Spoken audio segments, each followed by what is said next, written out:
My family have all come to celebrate her marriage, but her husband is showing his true colors. Salam alaikum, I'm looking for guidance or comfort as I'm in a difficult situation and I'm struggling with how to proceed. I 29 female Canadian met my now husband 29, Egyptian Canadian in early 2021 via a dating app, but we have mutual friends already same university. I quickly fell for him and after a year we got engaged. 2 months later, we had our nikah marriage, Islamic ceremony. It was very small, immediate family only. Our wedding reception is in 1 week, 4.5 months after the marriage. There is obviously a fair amount of stress as we're stretched pretty thin to make the wedding work shortly after purchasing our first home. My husband is in a new job, and I'm in a famously high-stress job. I definitely acknowledge I have not been my best self lately, trying to make ends meet and get myself through each day frankly. Onto the red flag. My husband is a charismatic, funny guy. He's loud, as am I. His personality has been something I've loved about him since I met him. But lately, there's less humor and more commentary on world politics, sometimes right-wing conspiracy, or what I would call conspiracy-type stuff. It's pricky. When I engage, it quickly becomes a fight, seemingly regardless of the stance I take. When I take issue with his tone, personal attacks, I get yelled at or told I'm purposefully vilifying him. He's starting to shout at me more often. Today it was in front of his whole family. It was humiliating. I cried. It was over me pushing back when his family told me they had already done the seating chart for their guests despite not having the entire guest list. I did not think I was being rude, but I just explained that I needed to work off the draft I had because I knew it had all guests on it. I was reassuring her she could rearrange tables if I got stuff wrong. My husband interjected himself from the next room shouting at me for saying his mom didn't know everyone that was coming. Then he shouted that he wasn't shouting, we were shouting. I know I shouldn't have, but I called him out on his immaturity. I called him out for yelling in front of our nephews 9, 7, 1 who were there. I told him to stay out of it if he was going to yell. We finished the seating chart and I left to stay with my parents. We are visiting from out of town. It's been 5 hours since the incident and I haven't heard from my husband. When I left I gave everyone a quick hug goodbye including my husband. He didn't walk me to my car. He's been shouting at me more at home too. I avoid certain topics altogether. It got physical once and he put his hand on my throat. He apologized profusely for this and blamed it on frustration and my poor memory during an argument we were having. Sometimes he pushes me, which I find super embarrassing in public, i.e. shoves me out of the way if I go to pay at the store, despite us often alternating who pays. I have verbalized that my parents don't treat each other that way. I have told him I don't want to be treated that way. I have explicitly said don't shout at me, don't push me, threatened to involve his older brothers. I'm sure I'm extra upset right now for a handful of reasons: wedding stress, menses, not praying, work stress, but I'm starting to worry that I'm being willfully blind here. Can I let this slide and pray for change? What else can I try to encourage change? Does this sound like a stress response to you? What would you advise your sister to do in this situation? Thank you for your time. Please be kind. I love my husband and am just at a loss. Edit: to clarify the throat grab situation, we had a large verbal altercation where I was upset as I felt he hadn't consulted with me before leaving his last job, and I was feeling huge financial pressure. Catches: he had mentioned it to me already and I had been supportive of him, then forgotten. I often don't eat enough and my memory suffers. I'm working on that. I was yelling at him and he was yelling at me and he grabbed me, immediately let go, and walked away. When we talked about it, I was furious and disgusted.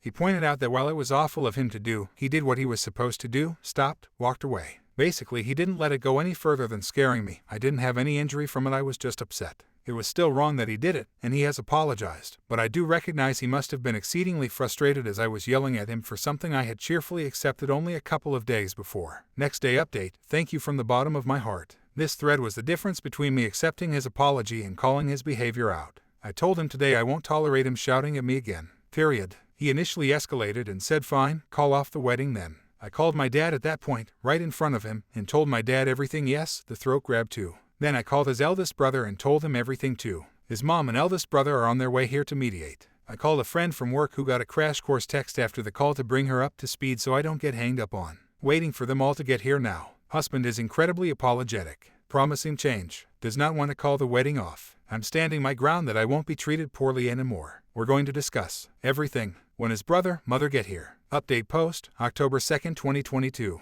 Apologies in advance. It's been a difficult day, but I realized you would all probably appreciate knowing I'm okay, so here's an update. Last night I slept at my parents' house. When I woke up, no contact from my husband. I called him about 9 a.m. to ask if he was coming to the appointment with the photographer. He said yes, so I picked him up and we went to that together. We didn't really talk, just thanks for getting the gas and where's the appointment. Talk. After the photographer appointment, we left the city to head back to our own city an hour away. On the ride, about 20 minutes in, I said we needed to talk about the fight yesterday. He asked what do we need to talk about. I said that you yelled at me in front of your family, to start. He didn't seem to want to say anything, so I continued and told him I won't tolerate being shouted at anymore. It's disrespectful and I've made it clear I won't put up with it. He started getting irritated and pushing back. I yelled too. He stressed I was trying to plan his side of the seating plan, blah blah blah. I told him that's not the point, it doesn't matter why you're shouting.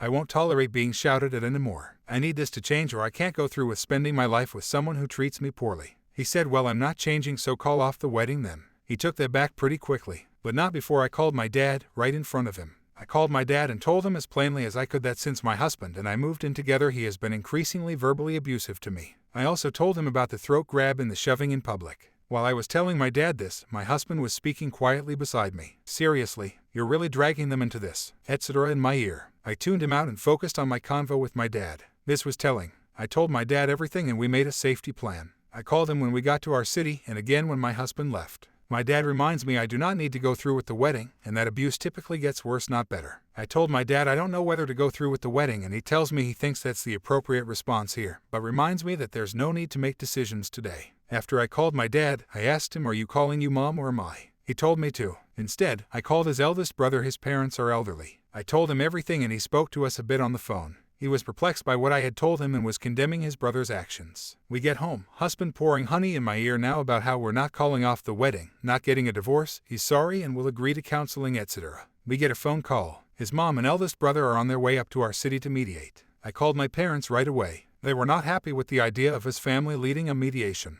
I have a lot of faith in my eldest brother-in-law, so I was less worried, but also saw fit to call a friend to come over to support me. My friend arrived first. I told her what I told my parents in front of my husband. She mediated some talking and pointed out my husband minimizing the times he laid hands on me. She pointed out that it makes sense I don't trust my husband to change when until today he had firmly and repeatedly stated he would not participate in counseling. My friend and I walked around the yard until my brother-in-law and mother-in-law arrived. When they got there, we all sat in the living room. My bill laid the ground rules of no interrupting. I told my story as simply as I could. I read the threats I had typed into my phone notepad my husband had made to me. I explained my husband would not agree to counseling even though I had been asking for months. Then my bill asked my husband if he agreed with what I said. My husband started by saying he had grabbed my throat because she kinda ran, charged me and I hand out to stop her, but yes I did. So I clarified. I said, no, we were arguing and you got frustrated at me and grabbed my throat in anger. I was not coming at you, you were not scared of me or trying to keep me away. His brother asked, is that true? And my husband conceded. My bill announced at this point that the violence was inexcusable. He said it's not a big deal to cancel the set of reception, because either the relationship needs to be done, or we need to work on it over a significant amount of time to mend what's broken and determine whether a healthy relationship can be established at all. He made it clear he will support whatever I decide moving forward, and he will make sure I'm not saddled with all the wedding debt. Many payments to vendors are on my credit cards right now. While my husband packed a bag to head back to his family home, my bill and I talked about repurposing the wedding venue to be a family reunion spot for all his family flying in. My 1049 hugged me, kissed me, told me she loves me. Now I'm a stunned potato curled up in bed with my cat. Alhamdulillah. Thank you to all of you wonderful, caring people who were so concerned for me. Thank you for your words of courage and support. Thank you for your prayers. As my friend and I walked the yard, she told me how I had changed since moving in with my husband and had become less sure of myself. She assured me that her and her husband are there for me and are proud of me for standing up for myself. Thank God for good friends.